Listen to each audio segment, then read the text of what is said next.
1971, BC radio station CBU aired some interviews of leading Sasquatch research personalities of the time, including John Green, Ivan Marx, Roger Patterson, Don Abbott, and Albert Ostman. The first one that will be featured here is the Albert Ostman segment.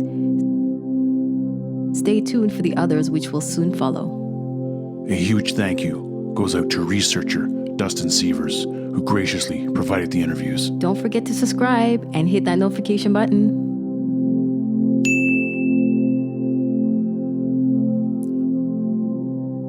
Sit back, relax, and enjoy this extremely rare interview. And now, Between Ourselves. My name is Stan Peters, and this is a program about scientists, hunters, legends, and the man-like animal some say really exists in the coastal regions of British Columbia, Washington, Oregon, and California. Our two principal contributors are John Green, former mayor of Harrison, and Donald Abbott, curator of archaeology at the BC Provincial Museum. Of all the stories, the most unusual comes from a former Swedish prospector in BC, Albert Ostman. He told of this experience to Queen Elizabeth when she visited this province in 1959, and he's been cross-examined by scientists from all over the world. The next thing I knew, I was picked up or moved, and first I thought I was in a snowslide or something like that, you know. And then when I start to wake up, you know, I remember I was on this fishing trip and there was no snow. So I didn't know what was going on until I was thrown on something moving. And I felt like it was a horse, or that I was on horseback. But after going a little while, I found out that it couldn't possibly be a horse. So then I started to think about what this Indian told me about Sasquatches. So, but I was trying to get at my sheath knife and cut the sleeping bag and get out.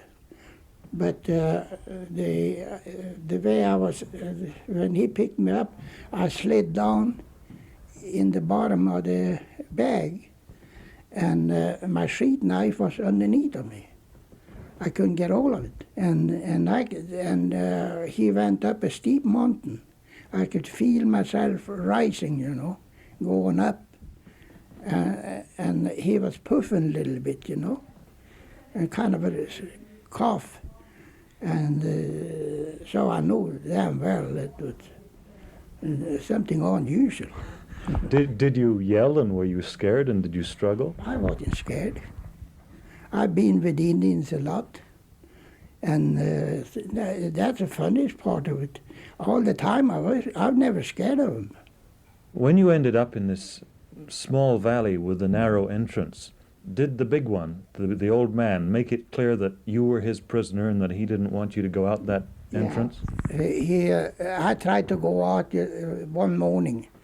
After I'd been there just one night, I packed up my stuff, you know, that I had left, and I put the pack sack on my back, and I put a shell in the barrel in the rifle, and I said, "My God, I'm going to get out if I have to shoot myself way out." But when I come to the opening, and he was standing there, and he was pushing against me like. And he said, "Uka, Uka." So I backed up to about 60 feet so I wouldn't be too close. And I was going to shoot him. But then I saw one time on a moving picture of a gorilla. And they knocked him down with high-powered rifles. There were 3 of them. It was on a movie. And they knocked him down, this gorilla with the bullets, several times, and he still come. So I thought suppose I shoot this fella and just to make him mad, then I will be a goner.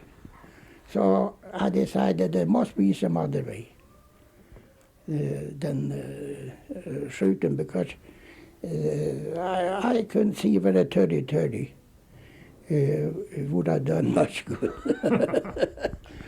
If I had a 30 US, I think I would have tried it, but 30-30 wasn't big enough.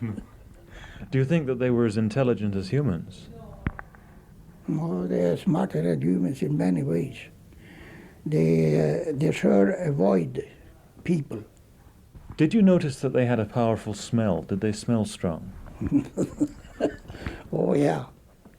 The only way I can describe the smell is, you imagine a bunkhouse and drying a lot of dirty socks. That's as near as I can explain it. Why do you suppose they wanted you? Why did they kidnap you? Well, that's only my own idea.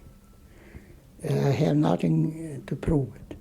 But I believe that the old man's idea was for me to be a sweetheart for his daughter.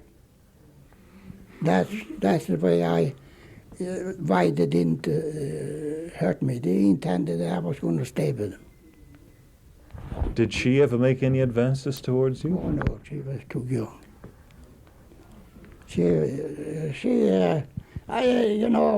It's hard to tell age on those things, people, you know. Now, that girl could have been, from 10 to 10, 11 years old till 15, 16. You see, she had no development of a lady. But the old lady's breasts, you know, they were like hanging like fur gloves. Yeah. In old country, it was a fella that saved himself from a mad bull by putting snuff in his eyes. And so I figured if I could get snuff in this fella's eyes, that would blind him, you know. And this morning, I had made coffee, good strong coffee, and I took a chew of snuff, opened the box, and I took a good chew of snuff, and I was smacking my lips, you know, like it was tasting good.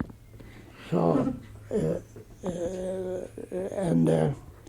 the old man, you know, he come over, and he was sitting about 10 feet away from me. And so as soon as I took his snuff, you know, he reached over to take the box. But I didn't want him to take the box. So I kind of hung on to it, but he grabbed it anyhow and took the whole box. And he emptied it all in his mouth. And after a while, you know, he grabbed my coffee tin and he drank the coffee and the ground and all. And his eyes started to roll, you know, in his head.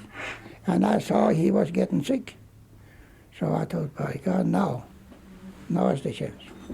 So finally he stuck his head between his knees and they started rolling, you know, downhill and started to squeal. When he started for the spring, you know, to get water, I started for the opening. And the boy here ran over to the old lady and she started to squeal. And then I just made it in the opening and she was right behind me. So I fired one shot over her head. Then she turned around and she went the other way. And then I kept going. And I must have made some world record down that canyon. Why did you keep this story to yourself for 30 years? Because you didn't want to be thought to be a nut? Well, I tried to tell sometimes, you know, in camps, but they just laugh at you. And they wonder what you've been drinking and all that, you know. So I just tell with you. Did the Indians ever laugh at you when you told them about it? No, most of the Indians, they believed it. This Indian that told me, he honestly believed it. I told him he was crazy when he told me about it. I said it might have been thousands of years ago, but that is no such a thing now. Oh, he said, it may not be many, but there is some. And I know it is some.